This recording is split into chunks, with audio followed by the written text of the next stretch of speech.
अस्सलामुअलैकुम वरहमतुल्लाहि वबरकातुहू। ये मैंने सुर्ख साख वाली अफ्तीमून का इंतज़ाम किया है।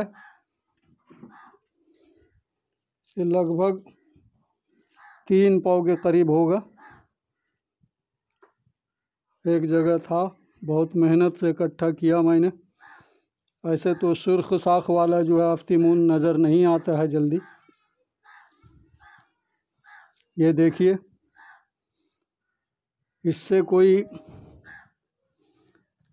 बेहतरीन अक्सीर का फ़ायदा हासिल कर सकते हैं, तो इसके बारे में आगाही दिया जाए। अफ्तीमून वलायती है, सुर्ख साख वाली। आप हुक्मा हजरात इसके अक्सरी फ़वाइद से आगाह फरमाएँ, बड़ी मेहरबानी होगी। अस्सलामु अलैकुम वरहमतुल्लाहि वबरकातुहू।